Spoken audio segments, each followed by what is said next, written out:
A bottle of 3% hydrogen peroxide costs about $1 at any drugstore. And after over 20 years of growing my own food, I can tell you it does 5 jobs in a garden that the fancy products charge you $15 and $20 to do. I'm not a conspiracy guy. I'm just a guy who's been paying attention.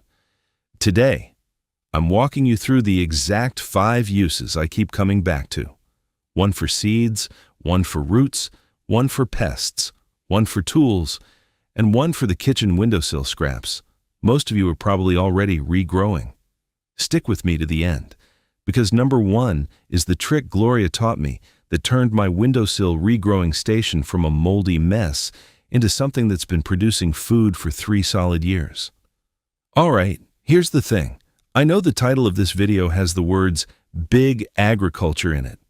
And I want to be honest with you up front. I'm not a conspiracy guy. I never have been. I'm just a guy who's been paying attention for about 20 years, and what I've noticed is that a $1 brown bottle of 3% hydrogen peroxide from the drugstore does, chemically speaking, almost the exact same job as the $15 and $20 garden products with fancy labels. Same idea. Extra oxygen, mild oxidizer, kills pathogens, no markup. That's it. That's the whole reveal. A couple of ground rules before we get into it. Always, always use 3% peroxide. The brown drugstore bottle. Not the 35% food-grade stuff, not the hair bleach concentrate, 3%. And the dilution math is different for every single one of these uses, so stick with me on each one. We're counting down from 5 to 1, working our way from the outdoor tool shed all the way back to the kitchen windowsill, where number 1 lives. That's the trick Gloria taught me, and it's the one I use the most often in my own house. Let's get into it. Number 5. Sanitizing your pruners and tools between cuts. This is the use that probably saved me the most money the year I figured it out, and it cost me about $1 to figure out. The dilution is simple. 1 tablespoon of 3% peroxide per 1 cup of water in a small jar or yogurt container. You keep it next to you while you work. Every time you move from one plant to the next, you dip the blades, give them a 5-second swish, wipe them on a clean rag, and move on. That's the whole technique. Here's why I do this. Back in 2019, I was pruning a row of 8 tomato plants with my mid-range Felco knockoffs, the same pruners I still use today. And I had no idea I was carrying early blight from the first plant to every plant after it. I lost half that row by mid-August. Half. I sat on my back patio looking at curled brown leaves, and I felt sick to my stomach about it because it was entirely my fault. The next season, I started dipping between cuts, and I have not lost a tomato to a transmitted disease since. Now, the commercial alternative to this is a horticultural disinfectant concentrate.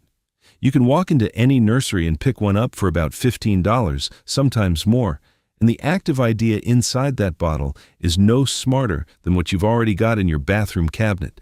$15 versus 1. Same job. So that's the steal, the pruners, the trowels, the snips. But of course, steal is the easy part. The next one is about living plants, and living plants are a lot less forgiving. Number 4. Aphids and fungus gnats. 2 different pests, same bottle, slightly different application. For aphids on the leaves, I mix a foliar spray, 1 part 3% peroxide to 4 parts water, and I put it in a regular plastic spray bottle. You walk up to a colony of aphids on the underside of a leaf, you spray them directly, and they're done. The peroxide hits the soft body, breaks it down on contact, and the plant itself shrugs it off because 3% is gentle enough at that dilution. I do a quick test spray on 1 leaf first, wait an hour, make sure the plant tolerates it, then go to town. For fungus gnats, which are mostly an indoor and container problem, you use the exact same 1:4 ratio, but you pour it through the soil as a drench instead of spraying the leaves. The fungus gnat larvae are living in the top inch of your potting mix, and when the peroxide solution hits them, it kills them on contact while also oxygenating the root zone. Two birds, one bottle. Last winter I had a ginger pot indoors that was absolutely infested. I'd walk past it and a little gray cloud would lift off the soil surface. Drove me crazy. I did one drench at the 1:4 ratio, did another one 3 days later just to catch any hatching larvae, and within 48 hours of the second pass, the cloud was gone. Gone. The ginger didn't even notice. The commercial product for fungus gnats, a soil drench you'll find at any garden center, runs about $20 for a small bottle, and that same oxygenation idea, that putting oxygen back into the root zone idea, is the whole reason number 1 works too. But we'll get there. First, we have to talk about roots that are already in trouble. Number 3, reviving a container plant with root rot. This is the rescue use.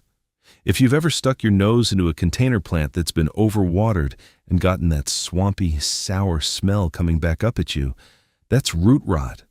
The roots are suffocating. There's no oxygen down there. They're sitting in stagnant water and the tissue is breaking down. Most gardeners, including me for years, would write that plant off and toss it. You don't have to. The dilution is 1 teaspoon of 3% peroxide per 1 cup of water. Not a tablespoon, a teaspoon. This is the gentlest dilution of the 5. You pour it slowly through the soil until you see it running out the drainage holes, and you'll actually hear and see the soil fizzing a little bit. That fizz is oxygen returning to roots that were starving for it. You let the pot drain. You do not water again for several days, and if the plant is still struggling, you repeat the flush in 3 days. Once is usually enough. I saved a sweet potato slip with this trick a couple of summers back. One of those $3 grocery bag sweet potatoes I'd sprouted in a jar on the windowsill and then transplanted into a fabric grow bag. I overwatered it the first week, panicked, did the peroxide flush, walked away for 4 days, and it bounced back. That slip ended up producing about 9 pounds of sweet potatoes that fall. The commercial root revival tonics, the little brown bottles at the garden center with the fish on the label or the seaweed on the label, those run about $18, and they're doing some of the same chemistry plus a few nutrients. For straight rescue, peroxide is enough. So that one works on roots already in the ground. The next one works on roots that don't even exist yet. Number 2, pre-soaking your seeds before you plant them. This is the use that quietly fixed the biggest frustration I'd been dealing with for years, which was lousy germination on the harder seeds. Parsley, beets, chard, carrots sometimes. You plant a row, and 3 weeks later you've got maybe 1/3 of what you sowed actually coming up, and you have to overplant just to compensate. Here's the method. For tough-coated seeds, parsley, beets, chard, the ones with the hard outer shell, I use 3% peroxide straight from the bottle. For everything else, lettuce, tomatoes, peppers, herbs with thinner seed coats, I cut it 1:1 with water. Either way, you soak the seeds in a small bowl or jar for 30 minutes. Not overnight, not an hour. 30 minutes. Then you drain them, rinse them, and plant them like you normally would. What the peroxide does is 2 things at once. It softens that hard outer seed coat so the seedling can break through faster, and it oxidizes any fungal spores hanging out on the seed surface. And a lot of bad germination is actually surface fungus, not bad seed. The season I started doing this with parsley, my germination rate went from maybe 30% in a row to nearly 90%. Same seed packet, same soil, same bed. The only thing I changed was a 30-minute peroxide bath. The commercial seed treatments, the fungicide soaks you can buy in little packets at seed catalogs. Those run about $12 for a packet that treats a season's worth of seed. $12 versus a splash from the dollar bottle. All 4 of these uses I figured out on my own, slowly, through the kind of trial and error that costs you a tomato row here and a sweet potato slip there. The last one I did not figure out on my own. Gloria handed me number 1 on her balcony in San Francisco about 3 years ago, and it changed my entire kitchen. Now, before I get to that, I want to take a minute. If everything I've walked you through so far is making sense, if you're starting to realize that you've been paying premium prices for things a $1 bottle does just as well, then you're exactly the kind of gardener I wrote my ebook for. It's called the 30-Day Kitchen Scrap Garden Protocol. It's $17 at backyardbuddybooks.com, and the chapter that's most relevant to today's video is Chapter 10, the Troubleshooting chapter, which covers in real depth the exact problems Peroxide solves: mold on your water-propagated scraps, root rot in containers, fungus gnats in indoor pots, the whole list.